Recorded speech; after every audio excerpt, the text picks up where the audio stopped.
Hello and welcome to another episode of the Voices of the Vic podcast with me, Mike Duffy. Something a little bit different from us again, as we did against Norwich. Myself, Joe, Cam and Ben were all at the game and present, and we're able to record live in person. Same thing's going to happen today. I have just finished work. It is 20 to 2 in the afternoon on Tuesday, and I'm in North Nottinghamshire, so I'm going to head down the M1 to Watford. It's probably going to take me around about 2 hours, 15. Meet up with Cam, probably in the Red Lion for a drink before. We'll try and get some pre-match thoughts from Cam, and then we'll have our post-match thoughts on the game heading out. And as we all know, it's Leeds United at home at the Vic tonight, under the lights. Leeds, who are sitting top of the league, 2 points clear ahead of Sheffield United, who sit in second place. So it's going to be a tricky game. But nonetheless, we hope you enjoy this podcast. If you do, please do leave it a like if you're watching on YouTube or listening on YouTube. Or if you're listening on Spotify, drop us a comment. And don't forget to leave us a review as well. But yeah, on the way to Watford now. So come on, you horns. Right, so we've just got to Watford. That was a long old drive for me from Nottingham, but I am joined by Cam, who is going to be at the game with me tonight. It's just me and Cam from the podcast this evening. No Joe, Katie or Ben. So Cam, we are just about to walk over to the Red Lion from Castlebury Drive. So a nice little walk for us. What are you feeling in terms of the team news today? Because as we sort of discussed on the last pod, the squad is quite stretched, I think it's fair to say. And then factor in the fact that it was Doumbia that went down with cramp. And I think Sissoko was the other one. So, you know, are you expecting Clevs to ring the changes? What changes, if any, would you make tonight? Yeah, I think there's a few you've got to make today. First of all, Rocco Vata's back available. And, I mean, we've been desperately missing him. So I'd put him straight back in the team. I think there's a decision to be made on the shape today because you're playing, top of the league. You've got to protect what you've got basically, and those wide areas for Leeds are especially dangerous. So I'd be looking to go three at the back. Maybe we could see Kevin Caben get a game. I think it's more likely Sierralta gets in. Yeah, and it's just about protecting, especially Larouci on the left, but. Andrews or Ngakia as well, just making sure there's something behind them. Yeah, it does worry me. You mentioned Larouci there. In my head, I'm like, why has he said Larouci? But we genuinely have nobody else until Wiley's back fit. So would you be tempted, I know a lot of people might laugh at this, but would you be tempted to maybe throw Morris into that back three? If it is on the fact that he's playing in the back three and not as a left back? I can answer that in one word. No. No. No, not a chance. No, I think we're about done with James Morris at this point. Yeah. I think it's maybe hard for him to find a way back into the squad. So, yeah, maybe we see Sierralta. I wouldn't be against that, to be honest. He's experienced. My only sort of worry is Dan James is lightning quick. I believe he tops the charts in terms of assists. So maybe Dan James, if he's sort of through one-on-one and Sierralta's chasing him down, that's what's giving me a few nightmares at the moment. So. And that's why tonight you're looking at James Abankwah as probably going to be one of our biggest players tonight, if anyone is, with his pace. And also it's all the more reason to throw Kevin Caben in there. Yeah, exactly. It'd be interesting to see if Caben makes it would be his debut, wouldn't it? His home debut. He came on away at Sheffield Wednesday. Right, yes, so he did for the last knock-ins of Sheffield Wednesday, yes. I remember that. So, yeah, we're going to take a walk now to the Red Lion, have a drink in there, and then we'll be inside the stadium and hopefully watching the Golden Boys salvage some sort of point. We've got to stop this rot of 4 games lost in a row at home. So, yeah, we'll see you in a sec. Barely made it a few hundred yards, and I forgot to ask Cam his score prediction. So you base everything, obviously Leeds are smashing it at the moment. They're 2 points clear at the top of the league. However, as those that have listened to Leeds preview that I did with Adam in the week. They're no stranger to a bit of a naff performance away from home. Does that give you any hope whatsoever? And if so, what is the hope and what's your score prediction for tonight? Yeah, I mean, I think there is some hope, definitely. Obviously, you mentioned Leeds aren't quite themselves away from home. Yeah. I take a lot from our last two performances, you know, home to Norwich, away at Sunderland. I think we did well in both of those games. With that said, I don't think we'll have enough today. I think we'll keep it respectable. I'm going to go for a 2-1 Leeds win. Okay, yeah, 2-1 Leeds win. I could definitely see that happening. That was the score in the reverse fixture, and a lot of Leeds fans I'm seeing on social media saying that we're possibly the best side that they've faced at Ellen Road, which is crazy to think. But yeah, I know I put a score prediction out on that podcast, but just feeling it now, obviously walking to the ground, you sort of heads in it a little bit more. I don't know why Watford do this to me, but I'm just going to stick my neck out and maybe say we're going to see the same result as last season here at the Vic, 2-2. And I would absolutely snap your hand off at that, but preferably not with us going 2-0 up or leading twice. So, yeah, fingers crossed anyway. So, we're in the ground now, sat at our seats. It's very cold this evening, but Leeds seem like they're travelling in good numbers. The team news is out. It's 24 minutes past 7, so about just over 15 minutes till kick-off. The only change from the Sunderland game we've worked out is Ngakia has come in for Larouci, and then Vata has obviously taken the place on the bench. Cam, in terms of what we saw at Sunderland, we weren't maybe expecting too much of a change because we simply haven't got anyone else to change. But are you happy with that? Would you have maybe started Vata? What are you thinking? Yeah, I mean, you'd always want to see Rocco Vata starting, wouldn't you? But it's probably the best we could hope for, really. I think Ngakia is a much better left back than Larouci. So yeah, I still think we got no chance of getting anything out of this, but it's probably as good as we could have hoped for. Still sticking with your 2-1 prediction? Yeah, I reckon that's about right. Yeah, it's going to be an interesting game. Leeds gone, same team that beat Coventry in the league because they've run the changes for the FA Cup game. So yeah, it's going to be an interesting matchup. So fingers crossed it's not too much of a hiding from the league leaders. In goal, number 33, Emil Selwyn. 2, Jeremy Ngakia. 6, Matty Pollock. 8, Georgie Chakratati. 10, Imran Louza. 17, and captain Musa Sissoko. 20, Mamadou Doumbia. 24, Tom Deli Bashiru. 25, James Avankwa. And 39, Edo Karambe. And 45, Ryan Andrews. Substitutes for the Hornets, 23, Jonathan Bond. 3, Francisco Serrata. 4, Kevin. 7, Tom Ince. 11, Tom Rocco Vata. 22, James Morris. 37, Yasser Risi.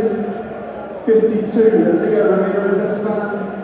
And 53, Amin Alizada.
Good start there.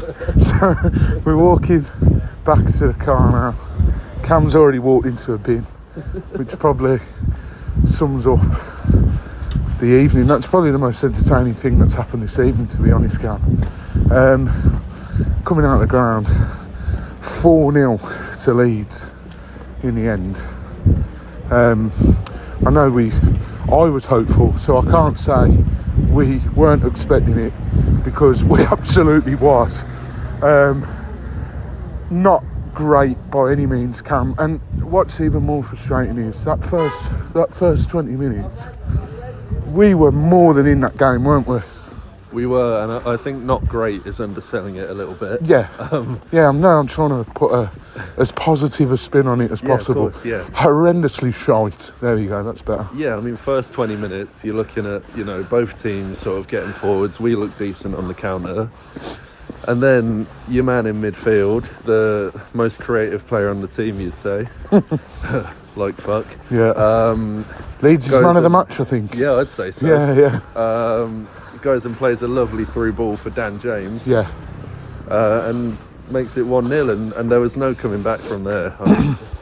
Every time we go behind, we're out of the game, aren't we? So yeah, but that's what happens when you're not allowed to play a forward pass. Every pass you make has to be backwards. Yeah. If not, the world will end. Yeah, exactly. And I actually said a minute ago before I hit record that on the last episode, I said it was Kaimbi's best game in a Watford shirt I've ever seen him play. Well, just coming out now, I've turned and said to you, that's the worst I've seen him play. And I disagree, because I think that's just an average game for him. Yeah, but problem is, you can sort of get away with that against teams in the lower sort of reaches of the table, although I'd maybe argue you can't, but you just can't do that against Leeds, because they punish you. 20 minutes we were sat there and we were thinking, right, happy days, we're keeping them at arm's length, keep it 0-0 for as long as we can, who knows what'll happen. But yeah, really, really poor. And as soon as it was 1-0 for them, they didn't really have to get out of second gear, and then it was 3-0 at half time. Yeah, that's right. 3-0 at half time, yeah. And it's a good effort. Yeah, there was just no coming back whatsoever. And I mean, Andrews for me as well tonight, Cam. We didn't really touch on him in one of the last podcasts, and I think it was a Norwich podcast. I think we got a bit of stick saying that we shouldn't really be slagging him off. But tonight, I think any criticism he well and truly deserves, because he was horrendous tonight. Andrews was. Yeah, and I think he's making a bit of a habit of being horrendous as well. I mean, yeah, for all that we were good against Sunderland, he was the obvious weak link. I mean, he just, since maybe after the first 3 months of last season, I don't think I've seen anything from him that suggests he's a championship player. Yeah. So, yeah, it's really, really scathing stuff that, this is what we're left with. But and you've got Scott Duxbury saying, I'd rather see Andrews any day of the week over an £18 million right back. Yeah. Well, that means. Yeah, whatever that means. I'll if that offer's still on the table, Scott, I'll take the £18 million right back, please, because that was absolutely shocking. And an honourable mention. I mean, we're not going to speak for too long, because we've just been absolutely walloped 4-0, and Cam has to shoot off in a minute anyway. But a rare mention and a rare bit of praise tonight has to go to Imran Loser, because yet again, Cam, everything went through him, and he, other than maybe giving away a few silly fouls, but who didn't tonight, he did everything right for me. Yeah, just like usual, really, everything goes through him. He's doing all the work on his own, and he's the only midfielder that actually wants to be on the ball. Now, obviously, he's not going to be here next season. He's just playing at he's playing at his own level, really. Him and Georgie are. They're the two standout players in this team, and they're both going to be off soon. And I'm looking forward to seeing what they do in the summer to replace them. Yeah, it's going to be an interesting one. Cam, a few people I'm calling out Joe specifically from our podcast tonight, put in a chat, and even a few people behind us in the ground today, blaming Selvik for a few of the goals, maybe insinuating that he didn't have the best of performances. For me, those one-on-ones, I'm sorry, but I don't think any of those goals tonight he was at fault. What did you think? Obviously, you know, he's conceded 4, so not an ideal home debut, but what did you think of his performance? I mean, his distribution, my fucking Christ, we've needed that from a keeper, haven't we? Yeah, I mean, we haven't obviously seen any replays yet. We're just walking out the ground now. But the 2 goals are one-on-ones. I mean, you can't really expect your keeper to do much there. Third one, big deflection. He's already diving the way the shot's initially going. Yeah. So there's no chance for him to then suddenly recover that and dive the other way. I mean, you're asking him to be Superman or something there. So I don't see the criticism there, and it might be more clear on a replay. I don't know. Yeah. But we were saying about his distribution. You know, even first-time passes, they were just superb. So I don't think that puts any dent on him today. No. And hopefully we can see him in a better team away at Middlesbrough on Saturday. I know, yeah. The fixtures get easier, right? Yeah. One last mention in terms of specific players. You were saying a minute ago to me, before I hit the record button, Naby Zarda. He looks a young, hungry player, full of energy tonight, wasn't he? Yeah, he was. Yeah, he wanted to get on the ball. He sort of showed up in the same pockets. You find Georgie and Ince and all those kind of attacking players, and yeah, he wanted the ball non-stop off his teammates. Now, there wasn't sort of that courage to drive with it and let shots off yet, but that'll come with time. So hopefully we've got some in here, because obviously, as we all know, he's quite a highly rated prospect. Yeah, absolutely. And we'll probably bring it to a close there, to be honest. Like I say, it wasn't ever going to be anything too long, just trialling something a little bit different tonight. A few voice slips from in and around the ground today. But Cam, Middlesbrough next. How are you feeling for that one? 3-0 win. 3-0 win. There we go, heard it first. We'll try and be back for a Middlesbrough preview. We've got enough time to do one. So yeah, if you've enjoyed this, leave it a like, hit the subscribe button, and yeah, we'll see you for the next one. Come on, you Ortons.